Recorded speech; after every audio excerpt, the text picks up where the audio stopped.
Hello and welcome into a Bruins vs. Maple Leafs 2019 playoff series preview. Now we got a treat in this one. Last year the Bruins, my Boston Bruins, beat the Toronto Maple Leafs in 7 games in dramatic fashion as it was in 2013 as well. And you know, this is probably one of the top 3 rivalries easily in hockey right now. And you can make an argument right now it's kind of taking over the Bruins-Canadiens rivalry because of the Canadiens just not being as good and the Maple Leafs being very good right now, along with the Bruins being very good right now. And the fact that this series is happening in the first round is kind of shocking because of how high the teams are in the standings.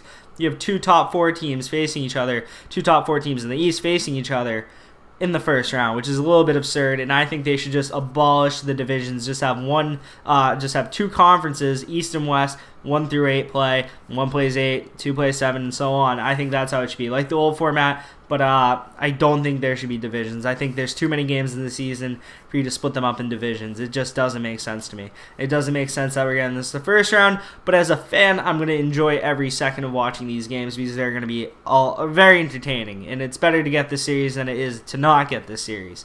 Now, some people will be like, well, you need a later date. Well, better early than never, in my opinion. And I'm looking forward to it. And I shouldn't say I'm overconfident in my Bruins, but I'm fairly confident in my Bruins to get this one done. But I will talk to you about the series. And I'm not naive. I don't think the Bruins are going to easily take this series. Toronto can very much win this series. You can see this coming from a mile away, as you can see in the Atlantic. I actually had Toronto finishing above Boston. For some reason, I had the Flyers winning the Metro. I don't know. I also had the Ducks in the freaking conference finals over there. I had Tampa Bay and Winnipeg in the finals, which might actually still be my prediction now. Really hard to pick against Tampa, and Winnipeg is just such a solid team. But I just wanted to show you those 2 pictures from the video I made last September to show you that we could kind of see Leafs-Bruins from a mile away. Standings, you had the Bruins with 49 wins, still 1 game to play. I'd like to see them get 50 because 50 is a clean-looking number, but at the same time, I want them to rest their players, and if you lose that game, it doesn't matter. By the way, Zach Sension, first goal last night, empty netter. Goalie had no chance. But Toronto, on the other hand, I feel like Toronto fans should be a little disappointed with how their season went, and not really because they finished below the Bruins, even though as going to a goal this year for them should have been to finish above the Bruins and at least get home ice in the first round. But you guys have looked up and down, very inconsistent, and just the product on the ice hasn't been up to what I feel like you guys felt it should have been this year. Even if you are below the Bruins in the standings, I feel like on the ice you guys should have looked a little better all around. But, you know, nonetheless, you're here, you're facing the Bruins in the first round, which you kind of knew you were going to do. And one thing that's notable is how good the Bruins have been at home this year. If the Leafs can take a road game in the first 2 games, that's going to be big. If the Bruins win the first 2 games of the series, that's going to be killer. And I don't think it's going 7 if the Bruins win the first 2 games like they did last year. I would say if the Bruins win the first 2 games, it's going 5 or 6. So the Leafs really need to get one of those first 2 games because home ice, the Bruins have been very superb this year. Whereas the Leafs on their home ice have not been the best. As you can see, 23-16-2. That's nothing special in this league. The Bruins have only lost 8 times in regulation at home. That's a big thing to take into consideration when looking at these games, is just how good the Bruins have been at home. But the Air Canada Center, the Scotia Bank, whatever you're calling it now, that's a tough building to play in for anyone because of the atmosphere, but especially in the playoffs. I went to that stadium last year. I live in Massachusetts. I drove there, and the atmosphere there is insane. It's intimidating. But, you know, the Leafs haven't taken it to their fullest advantage in recent years. The Bruins' new faces. This is something that's really interesting to me because it really shows you how different the Bruins are. Their third line is completely new right now. If they were on the third line, I think they should.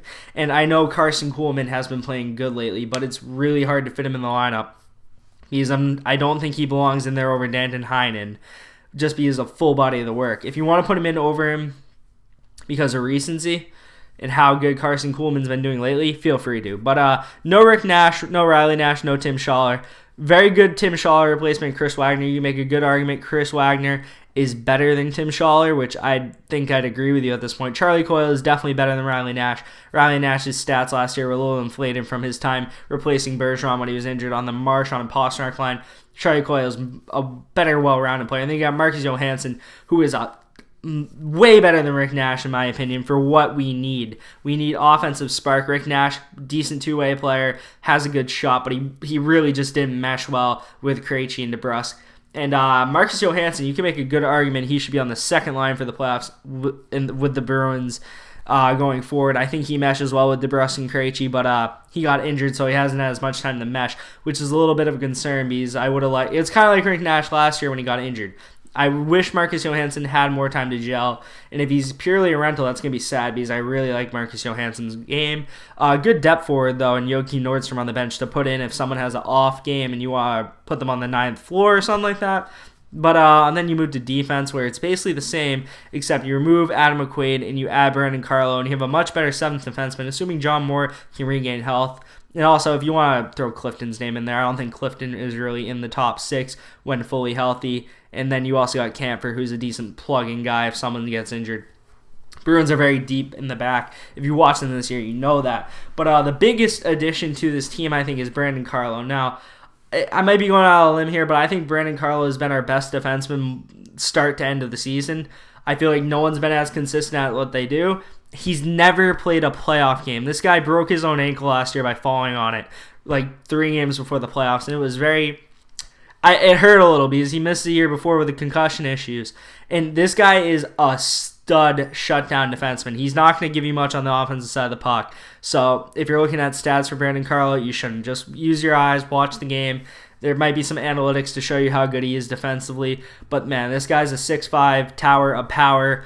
And when he... in a few years, if he can get a little nasty to his game, he's going to be a pain in the ass for some people to play against. And he already is very much an issue. And I feel like some people who are looking at the Bruins are really underrating the acquisition of having Brandon Carlo in the playoffs and what dynamic that's going to bring to this series. It really changes a decent amount of matchups. It makes it a lot easier for the Bruins to defend the three-headed monster down the middle that the Leafs have, which is very good. I'm going to move on to Leafs now. Obviously, Tuukka Rask is in between the pipes. New face. Let's get rid of let's tell you who left. James Van Riemsdyk, who really was just a guy who sat in front of the net and tipped in pucks. Good net front presence, no denying. Tyler Bozak, a decent third-line center, very good third-line center. Thomas Plekanec, who played over his head last year in the playoffs. Well, played very solid. I shouldn't say over his head. But the acquisitions for the fourth line, nothing special. Gauthier. Tyler Ennis has been decent plug-in. Trevor Moore, who I don't know too much about. I've seen him play a few times. But I've heard he's a decent hard worker. And then obviously you got that guy named John Tavares, who's a pretty good freaking player. I was a big John Tavares fan with his time with the Islanders. I thought he was fun to cheer for because it kind of felt like he was just kind of carrying the team on his back. And obviously he was if you ever watched them. So I was kind of a John Tavares fan. Now he's on the Leafs, so I'm not really a fan of him anymore for obvious reasons. But John Tavares adds a little bit of a problem because you can't take away... Well, last year you took away Matthews fairly well with placing Bergeron's line against him all the time. Matthews was fairly quiet last year. Now you're going to have to put Bergeron's line against either Tavares or Matthews' line and do the best you can to take out one of those lines. But then that means the other line's going to have a little more freedom to do what they want. So I expect the Leafs to have a little bit of an easier time on offense this year. But I think the Bruins are more solid depth-wise with defense. So it's going to be interesting to see how that pans out. As for the defensive side, I forgot to make Roman Polak's name red on the other side. He's no longer with them. As for the other side, you added Jake Muzzin, and you basically swapped him for Roman Polak, which is a massive upgrade. I know the pairs might not exactly, in the lines, for example, might not exactly be exactly what they're going to be, but on the left, that's what they had in Game 7. So Jake Muzzin being added to this core, you got some veteran leadership there. He's played in big games. He's won a Stanley Cup with LA. He is a big-time player. Jake Gardner's dealing with an injury right now. I'm very interested to see how he is doing, how he's going to look, if he's playing hurt, because, he kind of cost the Leafs last year if you watch the series. He was very awful, shocking almost in Game 7, and he'd like to forget that third period. But Jake Muzzin is a really good player that solidifies that defense. So I really think both teams got significantly better than they were last year. So I feel like that's clear. Frederick Anderson between the pipes. I think him and Rask kind of cancel each other out. I prefer Rask, but, Anderson's a great goaltender as well. Probably they're both top 15, maybe both even top 10. I'd say they're both top 10 starters in the league at the moment. And, yeah, so you have both teams getting major upgrades. The Bruins get a major upgrade defensively. In depth-wise, the Leafs get a major upgrade, adding a good defensive player and an all-star, superstar center in John Tavares. So it's going to be very interesting to see how they play. Stats for the Leafs. Oh, stats for the Bruins, my bad. I skipped the Leafs. I'll get back to them. Marchand put up 100 points this year. He's having his best year of his career. He would have broken 100 points last year, I believe, too, if he didn't get suspended. But as you can see, the Bruins had health issues all year. Those stats would be a lot higher for most of them. Also, I'm pretty sure Marcus Johansson and Charlie Coyle would both be above Sean Corrali if I had their stats from the other team on this list. For some reason, I don't keep them. Tuukka Rask and Jaroslav Halak. One thing the Bruins have a luxury of that the Leafs don't is if Tuukka Rask is really playing bad, you can go to Jaroslav Halak with a fair amount of confidence just because of how great he's been all year. As you can see, he's got 22 wins to his record, Tuukka 27, so Tuukka's very well rested too. That's another thing you got to take into consideration. Whereas for the Leafs, Frederik Andersen, if he's not playing good, they don't have the confidence in their backups. I'm pretty sure Sparks just got sent back to the AHL. So that means they're going to have Michael Hutchinson as their backup going into the playoffs. That's just not as good as Halak, and I feel like that's kind of obvious. But hopefully for the Bruins it doesn't come to that because that means they'd probably be in a hole in the series. Let me go back to the Leaf stats. Obviously, Mitch Marner's having a hell of a year, and that contract is going to be hefty, man. He is probably their most dynamic offensive player at the moment. Him and Tavares together is just kind of unfair and filthy, and it's going to be extremely hard to shut down if that's the line that Bergeron's line gets paired against all the time. It's going to be pretty hard. But the Bruins have the tools to do it and limit them, but it's going to be very hard. 47 goals for Tavares, fitting him very well in the Maple Leafs. You know, when you have Marner on your wing, it's going to make it a little easier to score. Maybe he gets a hat trick in the second game against 50. Austin Matthews, again, dealing with some injuries and stuff. 72 points in 67 games. The guy's a superstar. Obviously, don't have to tell you that. Really interested to see if he can finally have a breakout playoff campaign because the first two have been sub-spectacular, I guess you'd say. Last year, he left a lot to be desired. He didn't look like a superstar in last year's playoff series. Very much looked like a pedestrian. But, you know, there's a new year, new him maybe. Hopefully not for the sake of my Bruins. Morgan Rielly, on the other hand, had a breakout campaign points-wise. He was above a point per game for a while. There was a lot of talk about him being a Norris Trophy finalist or Norris Trophy winner. I never really bought into that because I don't think he's good enough defensively to warrant that award. If you had an offensive defenseman award, you could give it to him. I think Mark Giordano is going to take that award this year. Some good depth signs here. Kasperi Kapanen having a very good year.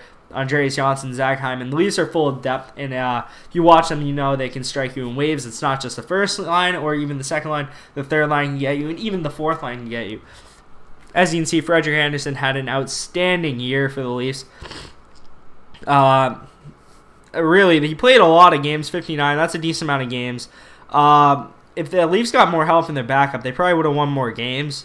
But Frederik Andersen's an elite goaltender in this league. I think Tuukka Rask is also an elite goaltender in this league. Top 10, I'd say, both of them. So, yeah, let's look at the season series. So the Bruins won 3 of the 4 games in the season series. And to be honest, they looked a lot better than the Leafs in all 4 games. Except for the one they lost. The one thing, I kind of want to throw all this out. These 4 games are kind of, you can't look at them. You really can't look at them because the Bruins didn't have Johansson or Coyle, and the Leafs didn't have Muzzin.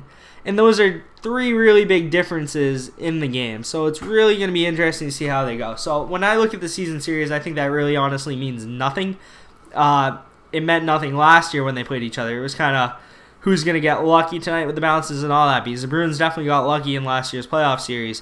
In Game 7, for example, there's some other instances I can think of. The Leafs, for example, they got lucky. It's really about who plays harder that night, who gets luckier. And I really think that, like, if you look at the season series, what are you going to take from these games? The Bruins dominated a game in November.